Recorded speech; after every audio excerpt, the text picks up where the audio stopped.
We took care of Frankenstein, now it's time to do something about Dracula. When it comes to Dracula film series, the choice is a no-brainer, the Hammer series. It's really the only solid string of Dracula sequels that exists. Nothing compares to it. Starting off, we have Horror of Dracula, though in its native England it was just called Dracula. I think it needs the full title. It was the first color Dracula movie, and they don't waste any time showing some blood.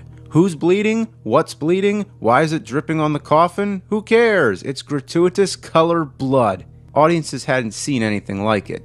As far as the storyline is concerned, it's not that special. It's another abridged retelling of Dracula. The 1931 classic with Bela Lugosi strayed far from the Bram Stoker novel, but the basic gist was the same. You would think the Hammer version would take the opportunity to stick closer to the novel, but instead, it strays even further. In the novel, Jonathan Harker is a real estate agent who goes to Transylvania to sell Dracula a property in London. In the movie, he goes to apply for a job as Dracula's librarian. But his true motive is to hunt down and kill the Count, so he's already aware that Dracula is a vampire, whereas in the novel, he doesn't know. Also, Harker's defeated by Dracula's power and becomes a vampire himself. Early in the film, Van Helsing finds his living dead corpse and stakes him in the heart to free his soul. In the novel, Harker never becomes a vampire and lives till the end. Also in the novel, Jonathan is engaged to Mina and Arthur is engaged to Lucy. But in the movie here, they swap the relationships around. Now Jonathan is engaged to Lucy and Arthur is married to Mina. Don't you love being confused for no good reason? In the novel, Dracula has the ability to shapeshift. But in the movie, he doesn't do anything of the sort. He doesn't even turn into a bat like the Lugosi version. He also never travels on boat to England. The one most glaring thing omitted was the character Renfield. Think about it, a Dracula movie without Renfield? Even the 1922 version, Nosferatu, had Renfield. Even though it excludes some of the popular Dracula traditions, it still comes out strong. The sets are amazing, from the castle interior to the foggy cemetery. It's much more elaborate than any Dracula film before. Director Terence Fisher would become one of the all-time great horror directors. Peter Cushing and Christopher Lee became the new hot horror actors, and were paired in several upcoming Hammer classics. They were the new Boris Karloff and Bela Lugosi. Peter Cushing is probably the best Van Helsing ever. He plays the part with conviction and class. This is not Lucy, the sister you loved. It's only a shell, possessed and corrupted by the evil of Dracula. I believe every word that comes out his mouth. He wants to get his damn vampire, and nothing's gonna stop him. Christopher Lee plays Dracula with a dual personality. At first, he's a kind and gentle host. Then the switch goes off and he's a rabid, blood-drooling beast of the night. Michael Gough is also very good as Arthur Holmwood, who goes through a transition. First, he's a skeptic to the supernatural, then he becomes slowly convinced by Van Helsing. The final confrontation between Van Helsing and Dracula is one of the most classic and iconic fights between good and evil ever put on film. Van Helsing pulls down the window shade and Dracula is destroyed by sunlight. We get the privilege of seeing his body actually decay, something that would usually be considered too gruesome for the 50s. In fact, Hammer had a long fight with the censors and had to remove many of the shots where Dracula's face is decomposing. Somebody in Japan has found an old film print of the missing shots. They're working on getting it restored and clearing the legal bullshit. Hopefully we can see these missing shots one day because it would mean a lot for film history and special effects in general. Even without these extra shots, you don't notice whatever you're missing. It's still an impressive vampire death scene. But Dracula wasn't dead for good. Christopher Lee played Dracula more times on screen than anybody else. In total, 7 movies. And that's just for Hammer. He also played the Count in the Italian Jesus Franco film Bram Stoker's Count Dracula. And he was also in a French comedy called Dracula and Son. But we're going to focus on the Hammer series. So get ready, that's 6 Dracula sequels coming up. Hammer's first Dracula film was a huge success. But the first sequel, Brides of Dracula, didn't have Christopher Lee, although Peter Cushing returned as Van Helsing. It's definitely worth checking out, and I don't mean to skip over it, but it's not really part of the Dracula series, as far as the character Dracula is concerned. So we're moving ahead to Dracula, Prince of Darkness. It opens with a recap from the ending of the first movie, similar to the Rocky movies. This further reinforces that this is a direct continuation of Horror of Dracula, and Brides of Dracula is somewhat irrelevant. Peter Cushing, unfortunately, is not in it, and he's not in many of the Draculas from this point on. He was busy at the time performing consistently as the Mad Doctor in Hammer's Frankenstein series. This also happens to be the last Dracula film directed by Terence Fisher. The plot follows a group of English tourists in the Carpathian Mountains. While at a pub, they meet a priest who warns them not to go near the castle. Ooh, what castle could that be? Well, of course, that's exactly where they end up. It's an old cliché. Travelers having to spend the night at a creepy place. It goes all the way back to the old dark house, and it follows all the way through to the modern slasher genre, where young people are on vacation or out exploring and go somewhere they shouldn't. The castle is inhabited by Dracula's servant, Clove, who says he always keeps the castle prepared for guests in honor of his master. And they all think to themselves, Dracula must have been a good guy. Since when did Dracula have a servant anyway? Clove wasn't in the first movie, but it doesn't matter. Like the Universal films, the continuity is loose. Anyway, his true intention is to resurrect his master. He murders one of the guests and hangs his body above Dracula's coffin. It's a creepy scene which plays out like an evil ritual. Then he slits his throat as the blood pours over Dracula's ashes. Then Dracula begins to take shape. It's an awesome transformation. Dracula is back and more badass than before. He's a sexual predator, preying on women and then tossing them aside when he's bored. He's the pimp of the undead. He never says a single word the whole movie. Supposedly, Christopher Lee hated the dialogue, so he refused to speak any of it. I'm not sure how much of that is true, but it's not too out of the ordinary because he doesn't speak during the second half of the first movie either. Once his vampire side comes out, he becomes a mute monster. Christopher Lee didn't like being in the sequels. He felt Hammer was wasting their opportunity with the Dracula character because they were writing the stories first and then trying to fit in Dracula after the fact. And in general, they had very little to do with Bram Stoker's novel. For a sequel, it has a bit more references to the novel than you'd expect. Certain things that were dropped from the first movie are present here. Renfield is in it, even though it's a small part, and we only know it's him because of his interest in a fly. Also, the scene where Dracula cuts open his chest and makes his female victim drink his blood is also from the novel. And before, no Dracula movie ever attempted to portray this gruesome concept. There's also a horrific staking scene. In the final scene, Dracula fights the hero on a frozen castle moat while the ice cracks around them. They had to come up with a new way to kill Dracula instead of sunlight again, so they established that a vampire can also be killed by running water.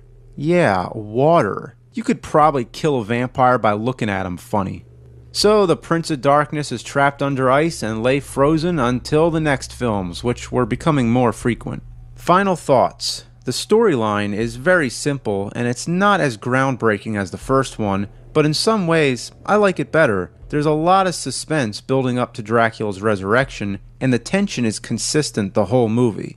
It doesn't try too hard to top the first one, it just keeps it steady and tense and comes out being a great solid sequel.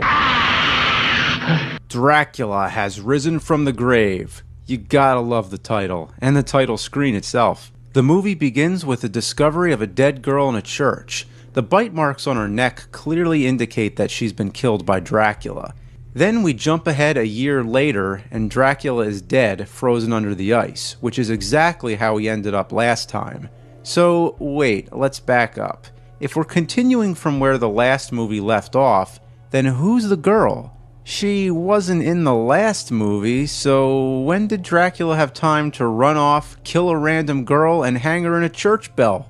I feel like this opening scene is really unnecessary. Anyway, Dracula's dead in the ice, but people are still superstitious and frightened of the castle.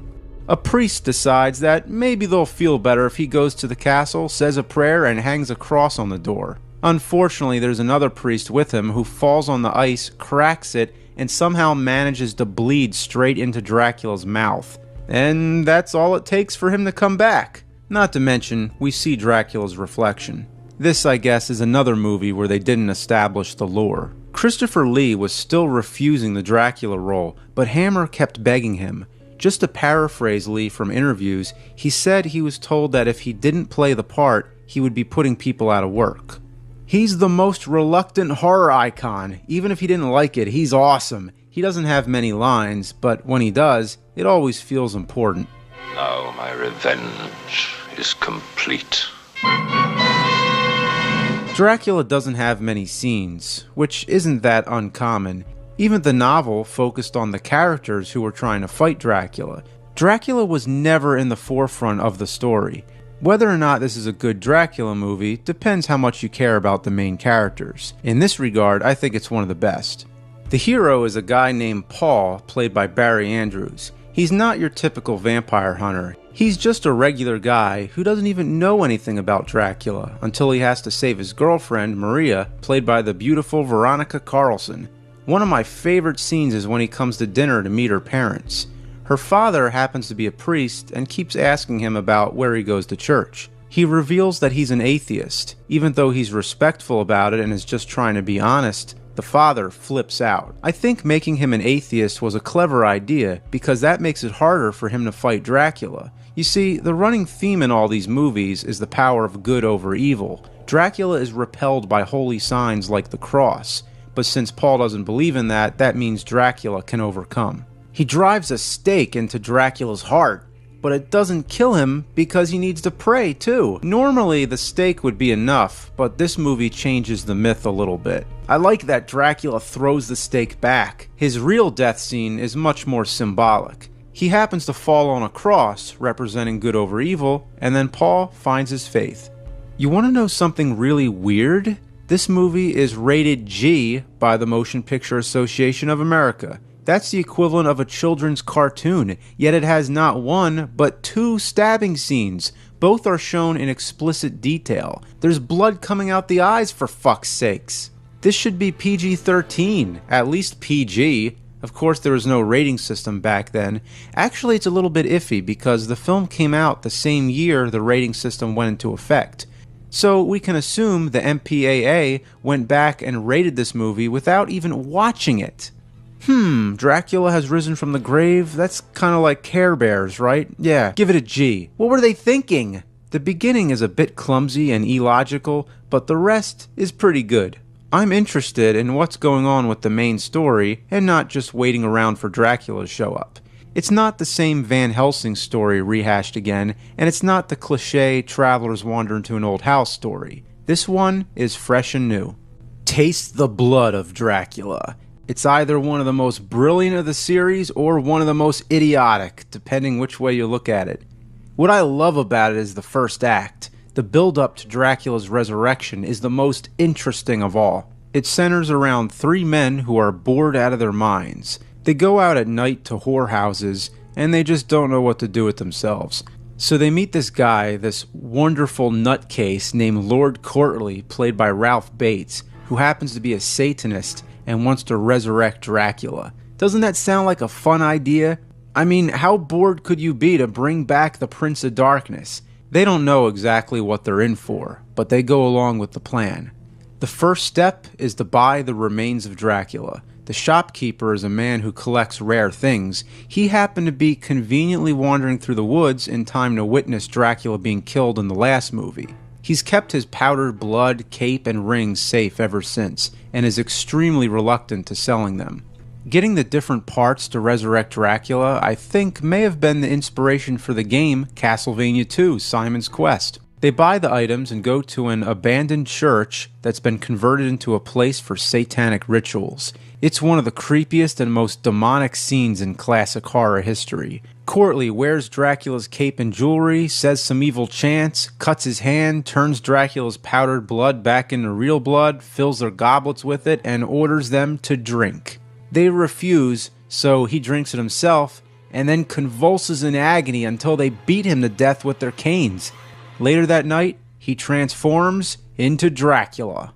The rest of the men go back to their families and try to keep everything a secret, while Dracula stalks and kills them all one by one like a slasher villain. The reason Dracula wants to kill them all is out of revenge for killing Courtly, his servant. But wasn't it Dracula's blood that caused him to start gagging to death? And aren't they all partially responsible for bringing Dracula back to life? He should be thanking them. It makes no sense. Dracula doesn't say much, as usual. In fact, he rarely even speaks a full sentence. I've counted the Count's words, and it comes out to 28. The most horrible person in the movie actually isn't Dracula. It's one of the men who participated in the ceremony. He's played by Jeffrey Keane. This character is a complete asshole. He's cruel to his family, and he never lets his daughter out of the house. Yet he goes out to whorehouses. He comes home drunk and tries to whip her for going to see her boyfriend. Notice some jealousy there. Man, he's fucked up. He's the real villain of the movie, and he deserves everything he gets coming to him. Her boyfriend happens to be named Paul, which was the same name as the guy in the last movie. You think they could have come up with a different name? In the end, he decorates the church with candles and crosses, making it a holy place once again. When Dracula returns, he doesn't know how to handle it. Wait, he just suddenly noticed that window had a cross? Shouldn't he have thought about that before choosing a church as his headquarters? He looks around at all the holy imagery, falls down, and crumbles into dust. They couldn't come up with a better idea to kill Dracula? Usually seeing a cross would scare him away or burn his skin, but not kill him. And just by looking at them, couldn't he have just shut his eyes? This movie happens to be rated R, but the last one was rated G. Both of these movies are on the same DVD set, and you can see on the back the ratings right next to each other. G and R. That's two polar opposites. What was so different about this movie? Maybe there was a little bit more blood in it, and okay, there was a little nudity this time, but G and R? Maybe PG-13 and R? The MPAA had no clue what they were doing. Taste the Blood of Dracula is an uneven entry in the series. It has a great beginning, but after that, it goes downhill. By the end of the 60s, Hammer's horror series were running out of steam, so they decided to reboot both the Frankenstein and Dracula series, fresh and new, and release them on a double bill in 1970. The films were Horror of Frankenstein and Scars of Dracula. Even though they were trying to start Dracula over again, they included a resurrection scene, as if they couldn't make up their mind. The movie literally opens with a fake bat flying in and randomly spitting blood onto Dracula's ashes. And there you go, Dracula's back. If they couldn't come up with a better idea, why even include the resurrection scene at all? It's a reboot. I'd talk about the plot, but there isn't much of one. The main character is a guy named Paul. What else? It's always Paul. Hammer named their movie characters the same way George Foreman named all his sons. Well, Paul, again, is on the run from the law. After 30 minutes of meaningless wandering, he ends up at, where else? Dracula's castle. Dracula treats him as a guest and actually speaks a great deal of dialogue for once. At this point, it starts to play out like the original novel where Jonathan Harker arrives at the castle. Only problem, this has already been done in the first movie. Paul is seduced by Dracula's vampire girl and ends up sleeping with her. When they awake the following morning, she tries to bite his neck, but Dracula barges in. Without missing a beat, Paul tries to strangle his host. Dracula throws him aside, withdraws a knife, and begins stabbing the fucking crap out of her. This would have been very appropriate had it been a slasher film, and if this was a psychopathic killer instead of Dracula. It's amazing. I'm shocked, speechless every time I see it. The only thing better would be to see Dracula with a machine gun. Some people have questioned why a knife would kill a vampire, but hey, in the novel, Dracula's killed by a knife, well, 2 knives. Then he bends down and starts to drink her blood. Well, that's what we can assume, but they cut the scene. Originally, there was supposed to be more footage of Dracula drinking the blood from her corpse. You might ask, why would Dracula drink blood from somebody who's already dead? Well, why does he use a knife? What's wrong with this movie? Paul ends up getting trapped in the castle, and the rest of the movie follows his brother and his girlfriend who go to the castle looking for him. They find Paul dead on a meat hook, and then they have to fight Dracula. That's the best way I can describe the plot without talking about every incident that happens. That's all it is, a series of incidents. Granted, it gives Christopher Lee a lot more screen time than usual, it goes back to its gothic roots with angry villagers, and it draws a few elements from the novel, like when Dracula climbs up the wall. It also has some brief nudity, some major cleavage, and the gore is cranked up high. Dracula tortures his servant with a burning poker stick, a priest gets his face picked apart by a bat, and there's close-ups of people's mangled faces. It savors every bloody detail. Dracula's death scene is as random as his resurrection, yet it's the most spectacular since his death by sunlight in the first movie. He's holding a metal pole and is struck by lightning. Call it divine intervention if you will, it's still pretty random. If you want to describe this movie to someone, all you need is 3 words. Dracula on fire. It doesn't get any better than that. And it goes on for a whole minute. Sometimes it's Christopher Lee, sometimes it's a stunt guy, and other times it's a dummy. Eventually, Dracula flies off the castle like a burning meteor, and the movie ends abruptly. Scars of Dracula has some great highlights, but overall, it's just a rehash of everything that's already been done. The characters are flat, the storyline is uninspired, but enjoyable nonetheless. It's some first-rate horror trash. Dracula A.D. 1972 is another reboot. It starts over again and marks the return of Peter Cushing to the series as Van Helsing. It begins right away with Van Helsing and Dracula fighting each other. It doesn't bullshit around, it gives you exactly what you want to see from the very start. Dracula's impaled on the wheel of a coach, crumbles away to dust, then some random person comes in and collects the dust in a vial. Can't say that's never happened before. Then the credits begin, and what? An airplane? Funk music? Cranes? Cars? That's right, we're now in the present time. Like the title says, it's 1972. Next thing, we're watching people singing and dancing, and it goes on, and on, and on. A bunch of hippies get together to partake in the traditional resurrection of Dracula. Haven't we seen this before? An evil ceremony led by a crazed lunatic who cuts his hand and bleeds into a goblet. It's the same exact thing that happened in Taste the Blood of Dracula, but done much poorer. And of course, this guy becomes Dracula's servant. I like how Dracula doesn't even thank him for bringing him back. In other words, I'm Dracula, bitch. Even though the film takes place in the present-day 70s in which it was made, it doesn't forget its gothic roots. Dracula's headquarters is still a gloomy, broken-down castle which looks just as amazing as ever. Peter Cushing also plays a descendant of Van Helsing who happens to look exactly like him. He is just as good as always, even though he doesn't have much new material to work with. How many times do we need to hear him tell the legend of the vampire? Unlike Christopher Lee, who hated being typecast, Peter Cushing embraced it. He plays the part serious no matter how ludicrous the subject matter may be. Hell, the movie could be about rabbits shooting lasers at robot elephants. He'd still treat it like he's trying to win an Academy Award. Bond girl and model Caroline Munro is in there, but she's only in the dancing scene, the resurrection scene, and then she's killed by Dracula. Too bad. Dracula's servant is a guy named Johnny Alucard. Every time there's a character named Alucard in one of these movies, there's always a scene where somebody's writing down the name just to show that it's Dracula spelled backwards. The same thing happened in Son of Dracula in 1943. It's also incredibly coincidental that this Alucard guy looks exactly like the guy in the beginning who collects Dracula's remains. I can understand the reason to keep Peter Cushing as both versions of Van Helsing, but does every generation in this movie have to be the same actor? It doesn't make any sense, unless maybe Alucard's the same character who's been holding Dracula's remains and hasn't aged in 100 years. Van Helsing reestablishes that running water can kill a vampire, and furthermore states that they can be killed by silver as well. And he uses both. He kills Alucard in a shower, and then in the final fight against Dracula, he stabs him with a silver knife. But the Count doesn't stay down for long. Van Helsing's granddaughter, under Dracula's control, pulls the knife out, and that's all it takes to bring him back.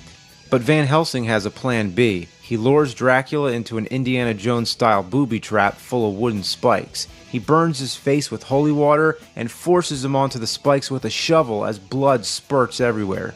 This is a great ending, but you can't take it seriously with all that funk music going on. What's the deal with that? It makes sense to have that kind of music during the dancing scenes, but not during the horror scenes. It would be like watching Godzilla with polka music. It doesn't fit.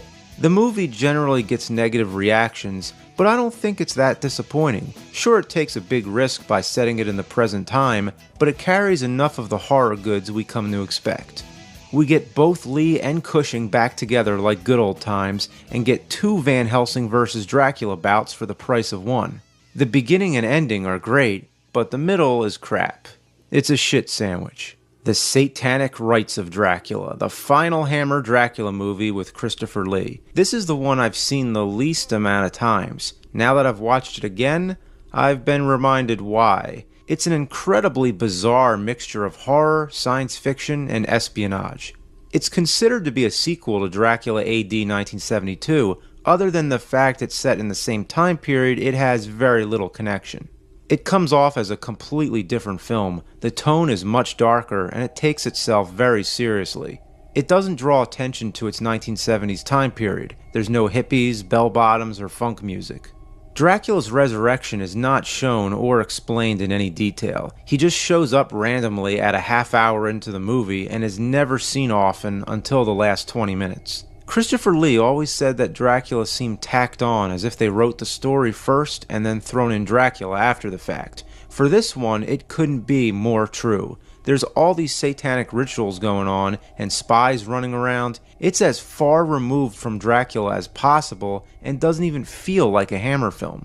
It's very slow moving. 90% of the scenes are people sitting around in rooms talking.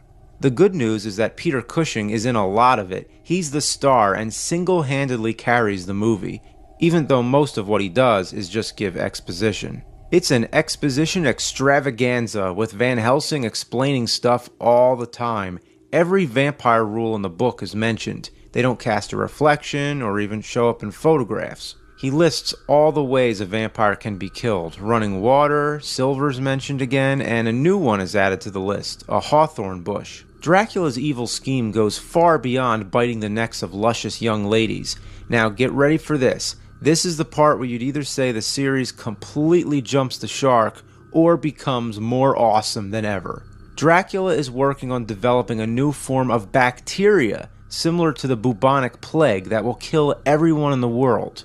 This brings Dracula to a whole new level of supervillain. He is the devil and he is the Armageddon. That is pretty cool, but you might be wondering how Dracula would survive without fresh blood to feast on. Van Helsing's theory is that Dracula is a cursed immortal wanting to end his own wretched existence and take the whole universe down with him. For the last Dracula movie to star Christopher Lee and Peter Cushing, it gives them both their moments to shine. Cushing has a doomy monologue where he talks about the Armageddon. But just suppose he yearns for final peace. What then? He'd want to bring down the whole universe with you. The ultimate revenge. And Lee has some great lines and escalates his voice in a way that we haven't heard yet. 4 horsemen of my created apocalypse. 4 carriers of the plague who will infect their miserable brethren. You, Van Helsing, are now one of the 4. It's the most evil speech ever spoken by Dracula in the whole series. It's moments like this I love, but there are silly moments as well. Van Helsing plans to kill Dracula with a silver bullet, something that's usually used for a werewolf, but whatever. He melts a silver cross and uses that to make the bullet. I think it's a little excessive. Isn't it enough that it's silver? Does it have to be a cross too? Then he meets up with a guy named Denham who he suspects to be Dracula. We only see this Denham guy in this one scene, and it's no surprise that he's Dracula. We've already seen Dracula earlier in the film, and he doesn't change his appearance in any way. Although he talks in a different accent here. It's really weird. It sounds a little bit like Bela Lugosi. So Van Helsing secretly slips a Bible onto his desk. When Dracula touches it, it burns his hand, making his true identity known. So a Bible can burn Dracula? Man, he is so vulnerable. Van Helsing tries to shoot the silver bullet at him. Think he could have found a smaller gun? One of Dracula's servants screws up his aim. Too bad he only made 1 bullet. Much later, Dracula and Van Helsing have a showdown in a burning house. It's classic stuff. Then Dracula follows Van Helsing outside, where there conveniently happens to be a hawthorn bush. Dracula walks into it like a dumbass and is stuck with thorns all over his body. He falls down and resembles Jesus Christ with the crown of thorns. Then Van Helsing uses a piece of the fence as a stake and rams it into Dracula's body while he convulses in agony and crumbles away to dust for the final time. In conclusion, it's a mixed bag. The majority of it is too slow and is the weakest of the series, but a few highlights and a great ending make it worthwhile for any classic horror fan. The original working title was Dracula is Dead and Well and Living in London, which is ridiculous. The original American title was Count Dracula and His Vampire Bride. For some reason, this is the only one of the Hammer Draculas to slip into the public domain. That means you can find it on any of those cheap bargain DVD sets. The rest of the series is a bit confusing to find on DVD. The first one, along with 3, 4, and 6, are on a quad pack from Warner Brothers. Number 5, Scars of Dracula, is on an Anchor Bay DVD with bonus features and commentary with Christopher Lee, but unfortunately it's out of print and expensive to find on Region 1. Number 2, Dracula Prince of Darkness, and number 7, Satanic Rites of Dracula, are on a double DVD also from Anchor Bay and with a Christopher Lee commentary on the Dracula Prince of Darkness portion. But again, it's out of print. Anchor Bay or Hammer or whoever owns the rights to these out-of-print editions seriously needs to get their shit together and re-release them. It would be nice if all these movies could be owned by the same company and released on one set, but I won't hold my breath for it. There is one more Hammer movie to feature Dracula, Legend of the Seven Golden Vampires, a martial arts horror crossover. Peter Cushing is in it, but Christopher Lee is not. They actually got somebody else to play Dracula and is only on screen for a few minutes. I happen to review this one already as part of last year's Monster Madness. Well, starting tomorrow, we're going to spend a week with a certain horror villain from the 80s.